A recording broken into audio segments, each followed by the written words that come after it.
돈나무 언니 캐시 우드가 또 움직였습니다. 근데 이번에는 좀 묘해요. 네, 그렇죠. 뭔가 좀 결이 다르죠, 이번 움직임은? 네, 그녀의 ARK 인베스트가 정말 오랫동안 가지고 있던 거의 크립토 전략의 심장이라고 할 수 있는 코인베이스 주식을 네. 이걸 대량으로 팔고, 아니 우리에겐 이름도 좀 생소한 분리시라는 회사 주식을 그만큼 샀단 말이죠. 이게 그냥 한 종목을 다른 종목으로 바꿨다. 이걸 넘어서는 뭔가 큰 의미가 있을 것 같거든요. 맞아요. 많은 분들이 그냥 캐시 우드가 코인베이스를 팔았다는 그 사실에만 주목하시는데 진짜 중요한 건 그 돈으로 뭘 샀고 왜 하필 지금인가 하는 점이에요. 오늘 이 거래를 현비경으로 들여다보듯이 세세하게 분석하면서 ARK가 지금 암호화폐 시장의 판을 어떻게 읽고 있는지 그 큰 그림을 한번 추적해보죠. 좋습니다. 그럼 먼저 팩트부터 좀 확인해 볼까요? 구체적으로 뭘 얼마나 사고 팔았는지 숫자부터 딱 짚어주시죠. 네, 이번에 ARK가 동원한 펀드가 총 3개예요. 3개나요? 네, 제일 유명한 대표 상품 ARK 이노베이션 ETF, 그러니까 ARKK 하고요. ARKK? 그리고 ARK 넥스트 제네레이션 인터넷 ETF ARKW, 마지막으로 핀테크 이노베이션 ETF ARKF, 이렇게 3개입니다. 파격적 혁신, 차세대 인터넷, 핀테크, 다 ARK의 주력 펀드들이네요. 바로 그 세 펀드를 통해서 코인베이스 주식 11만 9,236주를 매도했어요. 금액으로 환산하면 약 1,780만 달러, 우리 돈으로 하면 200억 원이 훌쩍 넘는 규모예요. 와, 200억 원. 이건 그냥 포트폴리오에서 비중 살짝 덜어내는 수준이 아닌데요? 뭔가 확실한 의도가 담긴 움직임이라고 봐야겠네요. 그렇죠. 그럼 그 돈은 전부 어디로 갔나요? 바로 그 지점이 오늘 이야기의 핵심입니다. 거의 같은 금액인 200억 원어치로 분리시라는 회사의 주식을 71만 6,030주를 샀어요. 그러니까 암호화폐 인프라에 투자하는 총 금액은 거의 그대로 둔 채 투자 대상을 코인베이스에서 분리시로 갈아탔다. 이렇게 보는 게 가장 정확한 표현일 겁니다. 여기서 바로 가장 큰 질문이 생기네요. 대부분의 사람들은 암호화폐 거래소 하면 코인베이스를 딱 떠오르는데 왜 하필 분리시였을까요? 솔직히 처음 들어보는 분들도 많을 것 같아요. 좋은 질문이에요. 이 분리시라는 회사를 이해하는 게 이번 거래를 푸는 열쇠거든요. 분리시는 기존의 코인베이스 같은 중앙화 거래소, CX라고 하죠. 네, CX? 이 CX의 편리함이란 안정성, 그리고 탈중앙화 금융, 디파이가 가진 기술적 장점들을 결합하려는 일종의 하이브리드 모델을 표방하는 거래소예요. 하이브리드 모델이요? 좀 더 구체적으로 설명해 주실 수 있나요? 코인베이스랑은 뭐가 다른 거죠? 예를 들면 분리시는 자동화된 시장 조성 메커니즘, AMM 같은 디파이 기술을 일부 도입해서 유동성을 공급해요.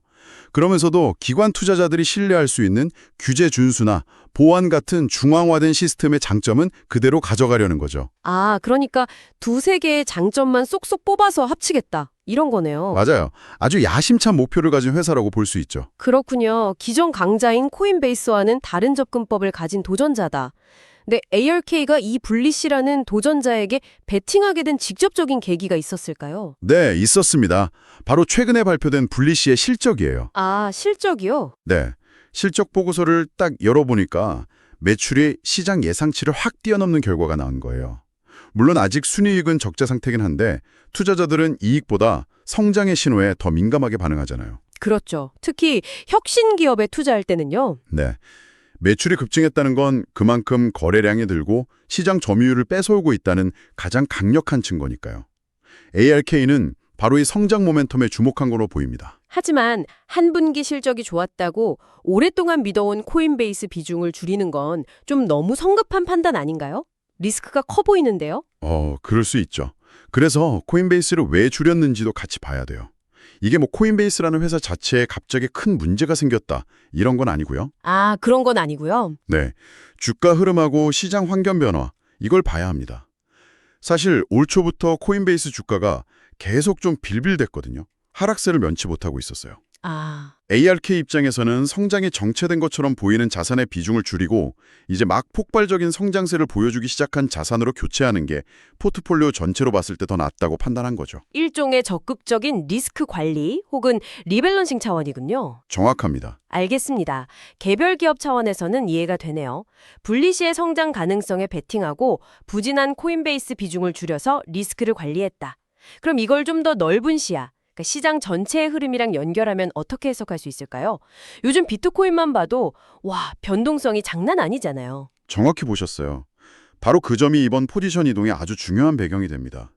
지금 암호화폐 시장이 비트코인 가격이 막 급등락을 반복하니까 단기적으로 어디로 튈지 예측하기가 거의 불가능하잖아요. 그렇죠. 하루에도 몇 번씩. 네, 이런 상황은 코인베이스나 블리시 같은 거래소 주식에겐 더 치명적일 수 있어요.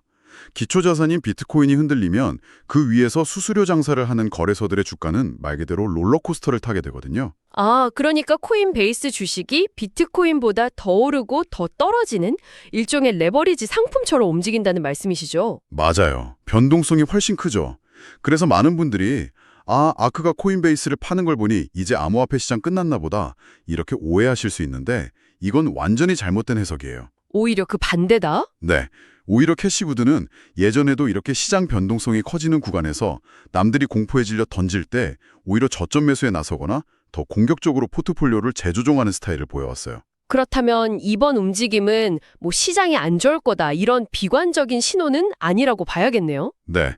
그렇게 해석하면 좀 곤란해요. 여기서 이번 리밸런싱의 진짜 의미가 드러나는 건데요.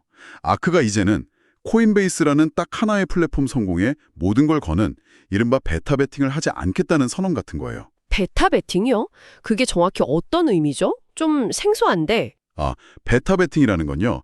어떤 산업이나 시장 전체가 좋아질 것 같을 때 그 시장을 가장 잘 대표하는 한두 개 종목에 투자해서 시장 성장률을 그대로 따라가려는 전략을 말해요. 아, 예를 들면 반도체 시장이 좋아질 것 같으면 그냥 시장 대표주인 삼성전자 주식을 사는 것처럼요. 네, 정확해요.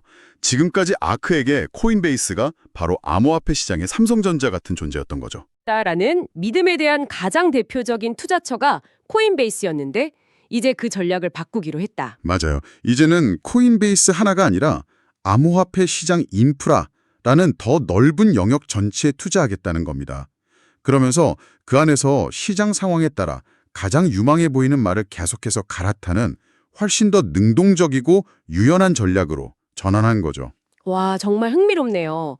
특정 금광 하나에 올인하는 대신에 골드러시 시대에 곡괭이나 천바지를 팔던 여러 회사들의 분산 투자하는 전략으로 바꿨다.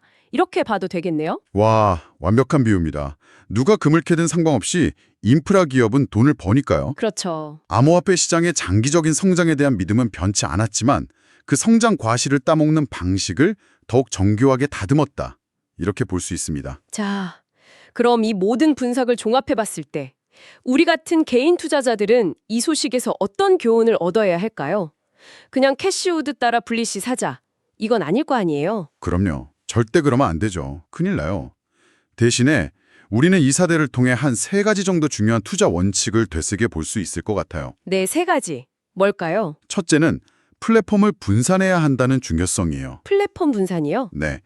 이번 사례가 시장을 지배하는 단 하나의 플랫폼에만 의존하는 게 얼마나 위험할 수 있는지를 명확하게 보여주잖아요. 지금이야 코인베이스가 미국 시장의 절대 강자처럼 보이지만 기술 발전 속도가 워낙 빠른 이 시장에서는 언제든 새로운 기술이나 비즈니스 모델을 가진 도전자가 나타나서 왕자를 위협할 수 있다는 걸 ARK가 몸소 보여준 셈이죠. 확실히 그렇네요. 어떤 산업이든 초창기에는 절대 강자가 영원할 것 같지만 시간이 지나면서 경쟁 구도가 완전히 바뀌는 경우가 정말 많았으니까요. 그렇죠. 두 번째 포인트는 뭔가요? 두 번째는 사이클에 대한 깊은 이해입니다. 아까 이야기했듯이 암호화폐 인프라 관련 주식들은 비트코인 같은 기초자산의 가격 등락에 극도로 민감하게 반응해요. 네, 레버리지처럼 움직인다고 하셨죠. 네, 상승장에서는 비트코인보다 더 가파르게 오르지만 하락장에서는 그야말로 폭포수처럼 떨어질 수 있죠.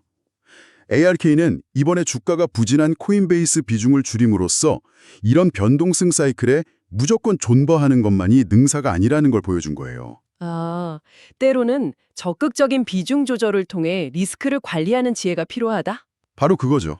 마지막 3번째 포인트도 정말 중요할 것 같아요. 마지막은 액티브 ETF를 해석하는 방법에 대한 교훈이에요.